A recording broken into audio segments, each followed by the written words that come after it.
Salut et bienvenue sur Investir et entreprendre au pays. Investir et entreprendre au pays, c'est la chaîne, c'est la partie sensibilisation du groupe Odyssée.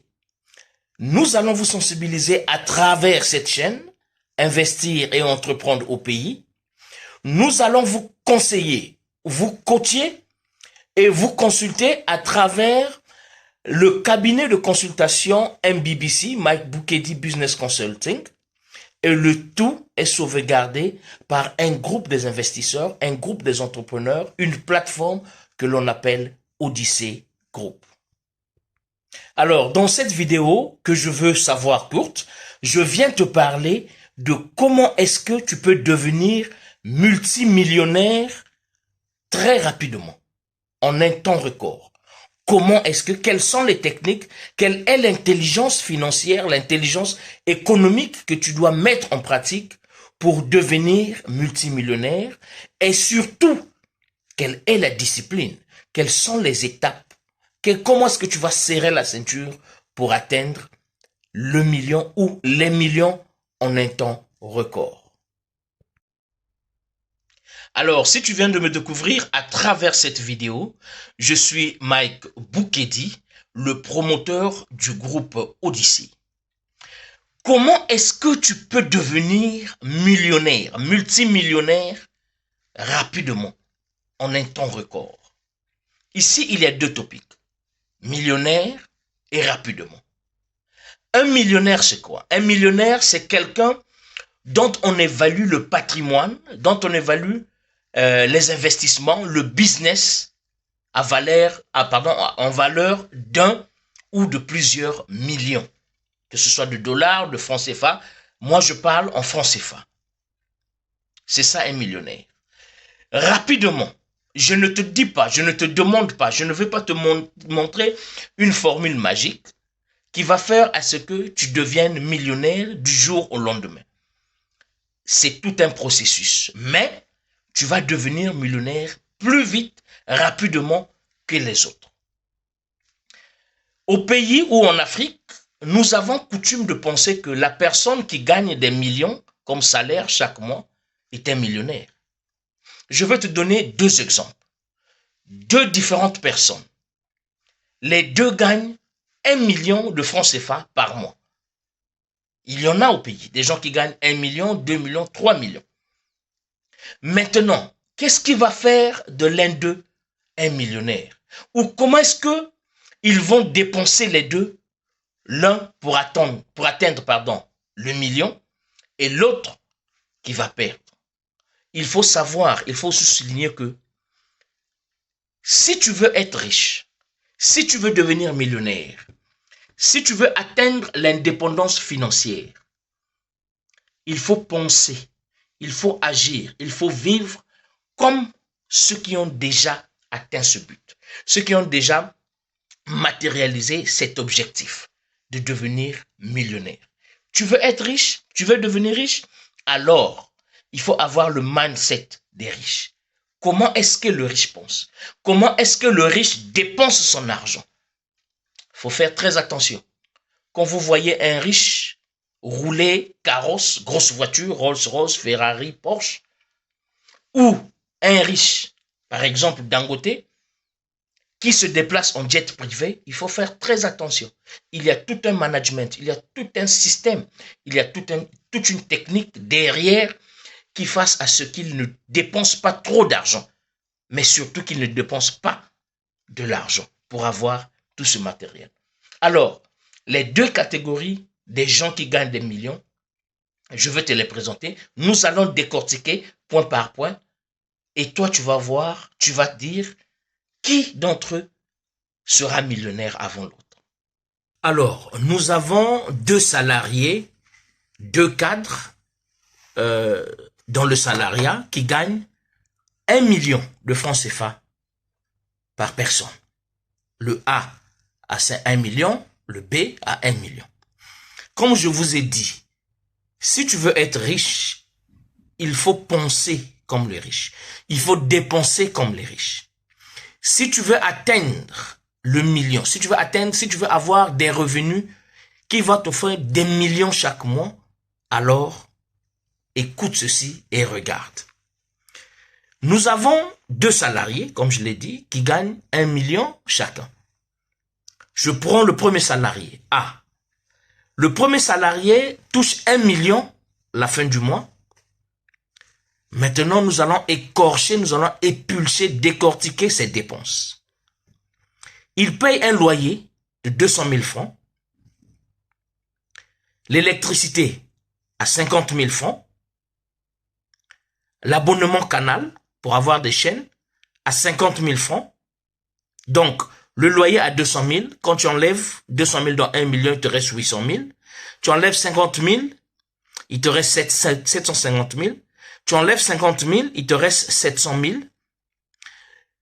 Il a une voiture qu'il a achetée. Jusque-là, je vais sous l'hypothèse où la voiture a été achetée cash, pas à crédit.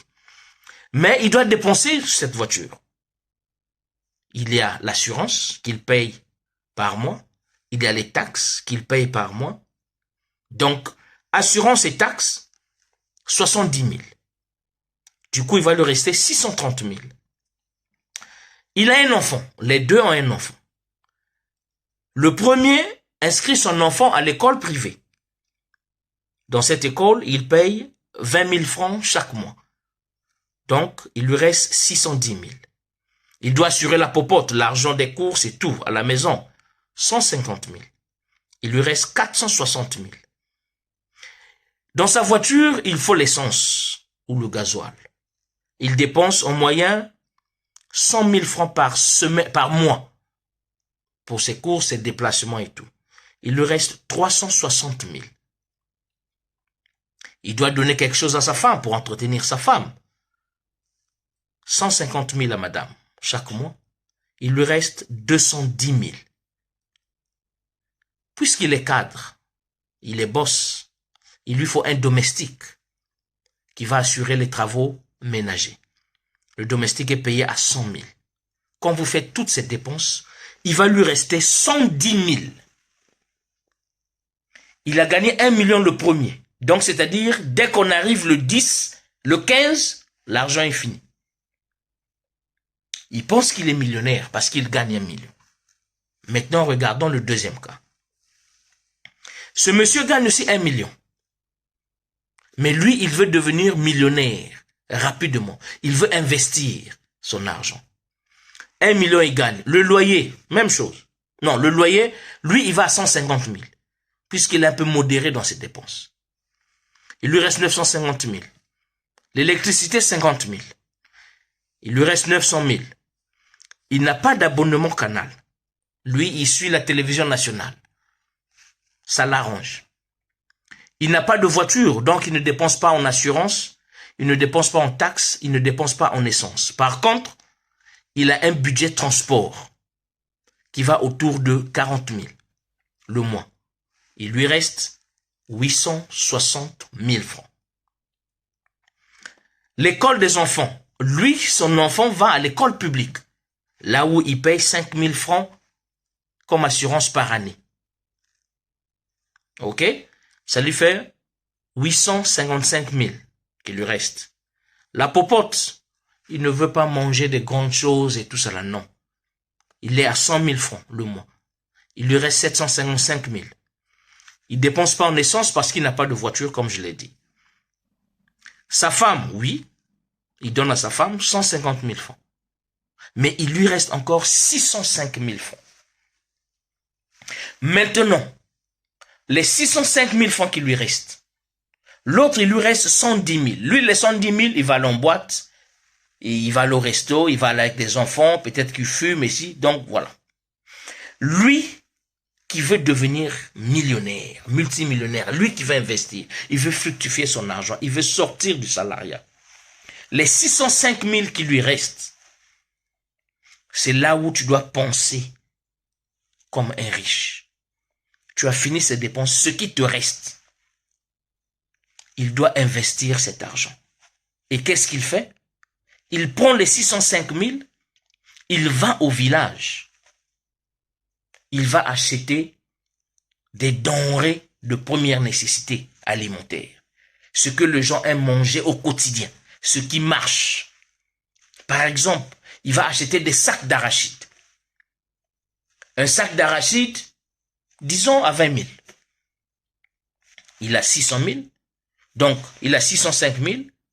Il prend 500 000 pour le budget, acheter le sac d'arachide et le transport. Il vient, s'il achète à 20 000 au village, lui, il veut accélérer le processus de revenu. Il vient revendre à 40 000. Donc, s'il achète à 20 000, dans 500 000, il a combien de sacs? 100 000 te donne 5 sacs. 5 fois 5, 25. Il a 25 sacs, il revient avec. Il le revend à 40 000. Rapidement. Il le revend en gros auprès des détaillants. Il fait ce processus, il fait cette opération 2 fois. Quand il dépense 500 000, il vient, il gagne 1 million. Il réinjecte ces 1 million.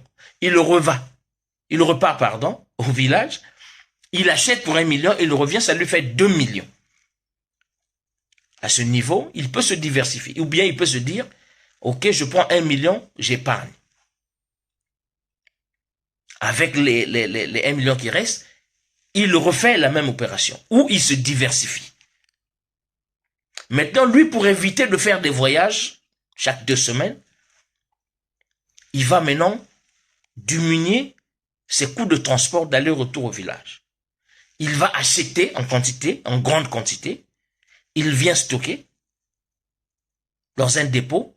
Et voilà comment il va ouvrir un petit établissement où il va vendre des arachides, mais en variété. C'est-à-dire qu'il va ajouter de la valeur aux arachides. Il va acheter des arachides crus. Il va les décortiquer. Donc, le prix déjà augmente, double ou triple. Il va les faire bouillir. Il peut les griller. Il peut faire des arachides sucrés. Il peut faire de la pâte d'arachide. Il peut extraire l'huile de l'arachide. Regardez seulement un seul produit. Comment est-ce qu'il peut diversifier et multiplier ses revenus mensuels?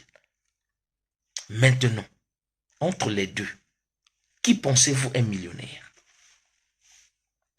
Le millionnaire, c'est celui qui a un patrimoine évalué à 1 ou à plusieurs millions. C'est-à-dire, tu n'es pas millionnaire parce que tu gagnes 1 million, 2 millions, 5 millions. Non. Il y a des gens qui gagnent des millions, mais qui, avant la fin du mois, c'est fini, c'est parti. Il est même endetté. Le commun du mortel, c'est que plus vous gagnez, plus vous voulez dépenser. Plus vous gagnez mensuellement, plus vous avez des besoins au-delà de ce que vous gagnez. Alors, c'est là où se situe la nuance, la différence. Rappelez-vous, je vous ai parlé de la manière de penser du riche. Le riche, quand il reçoit l'argent rentre dans son compte. Quand cet argent sort, c'est pour 2 besoins. Quand ça rentre, c'est pour les besoins nécessaires, essentiels, obligatoires. Tels que j'ai cité, il faut payer le loyer, il faut payer l'électricité, il faut payer ceci. Et l'autre sortie, ça va dans l'investissement. Donc ça fait un cercle. Ça rentre, ça sort pour acheter des assets, on appelle ça des assets, des actifs qui va revenir, qui va régénérer l'argent qui va rentrer dans le compte. La deuxième entrée, c'est là où il y aura maintenant une sortie qui va aller dans le compte d'épargne. Et encore l'épargne. Les riches n'épargnent pas l'argent comme vous. Vous avez un compte là-bas, vous avez 30, 40, 50 millions, et vous pensez que la banque va vous multiplier cela. Même en 100 ans, cet argent ne va pas se multiplier. Le riche travaille son argent. Le riche ne garde pas l'argent. Donc aujourd'hui, si vous rencontrez Dangote en route, si vous lui demandez 1000 francs, et qu'il vous dise qu'il n'a rien, il n'a pas d'argent sur lui, ne lui tenez pas rigueur. Le riche ne se déambule pas avec le cash. Si tu prends la carte bancaire de Dangote, tu vas à une machine de banque, à un distributeur automatique. Si tu tapes son Personal Identification Number, le PIN, le code PIN, tu ne vas pas voir sa fortune. Si on dit Dangote a peut-être 15 milliards de dollars, ça ne veut pas dire que si tu prends sa carte bancaire, tu tapes son code PIN, tu vas voir 15 milliards. Non. C'est par rapport à ses investissements, c'est par rapport à ses placements qu'on évalue sa fortune. Alors, mon frère, cette chaîne, investir et entreprendre au pays, vient te conseiller, vient t'éclairer. J'étais dans cette catégorie de ce monsieur qui dilapidait de l'argent. Oui, moi, Mike, qui vous parle, j'étais dans cette catégorie. Je suis venu en Europe très jeune. Après mes études, j'ai fini très jeune. J'ai embrassé le monde du salariat très jeune. J'avais un très bon salaire. J'étais célibataire. Imaginez, j'étais célibataire. Je suis allé prendre une grande maison. 2 chambres, salon, douche, cuisine et tout. J'avais au moins, je dis bien au moins 3 voitures au parking. Voilà des dépenses futiles.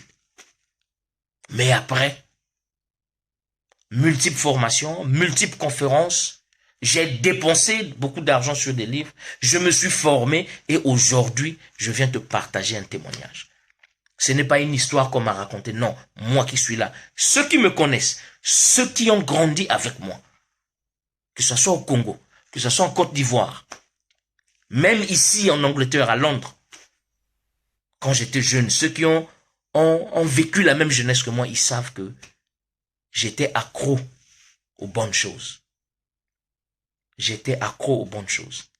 Et des choses chères. Mais après. Donc, voici un exemple. Si tu veux devenir millionnaire rapidement, et encore là, rapidement, ça ne veut pas dire du jour au lendemain, parce que il faut vraiment une discipline, il faut attacher ta ceinture, comme on dit en Côte d'Ivoire. Il faut un sacrifice. Si tu es en couple, tu dois expliquer à ta femme que ceci, c'est juste une petite période, une période courte. Et après, ça va aller. N'achète pas la voiture si ce n'est pas un besoin vraiment nécessaire. Tant qu'il y a encore des transports en commun, tant que tu peux te mouvoir en payant des taxis, fais-le. Parce que la voiture, tu penses que tu es libre, mais tu ne sais pas combien est-ce que tu vas dépenser. Quand un riche achète un jet privé, par exemple, il utilise ce jet privé quand il a besoin d'effectuer les voyages. Mais quand il n'a pas besoin de se déplacer en jet privé, il met cet avion en location. Il met cet avion en location. Quand un riche achète une série rare, série limitée d'une voiture, Ferrari, Rolls-Royce, Porsche, Lamborghini, j'en passe. Mais ce n'est pas sa voiture au quotidien. Ce n'est pas sa voiture au quotidien. Il va acheter cette voiture, il va rouler 1 fois, 2 fois. Problème de kilométrage, il va garer cette voiture, vous n'allez plus la voir. Parce que cette voiture va prendre de la valeur au fil du temps qu'elle sera vieille. Si elle achetait à 1 million de dollars, par exemple, 10 ans après, la même voiture pourra coûter 12, 13, 15 millions de dollars. Il va revendre cette voiture pour générer 5 millions de dollars de profit. Et il peut faire un jeu comme ça. Donc, réfléchis pour devenir riche. Réfléchis pour devenir riche. Nous les voyons rouler dans des grosses voitures. Parfois, c'est un don de la compagnie de cette voiture. On te donne ce don, tu roules avec, mais tu fais la publicité. Ce n'est pas ta voiture, tu ne l'as pas achetée. Donc, mon frère, toi, jeune Africain, que tu sois de la diaspora, que tu sois en Afrique, réveille-toi. Aie la mentalité d'un riche. Pense, réfléchis comme un riche. Dépense comme un riche. N'économise pas ton argent. Économise ton argent. Tu peux avoir des économies, mais à un but précis. Il ne faut pas économiser pour le plaisir d'économiser. Il faut économiser pour un but. Et le but doit être l'investissement pour multiplier cet argent. Et diversifie-toi dans le business. Tu verras que tu seras millionnaire très rapidement. Je suis Mike Boukedi, promoteur du groupe Odyssée. Dans ce groupe, nous avons le cabinet de conseil de consultation MBBC, Mike Boukedi Business Consulting. Si tu as une idée entrepreneuriale, si tu veux investir, si tu veux te lancer, quel que soit ton niveau, écris-nous sur ce numéro qui va s'afficher. Ça, c'est la standardiste qui va te répondre par rapport à ta demande, par rapport à tes besoins. On va t'orienter quelque part, on va t'orienter, pardon, au département qui te suit. D'ici là, porte-toi bien.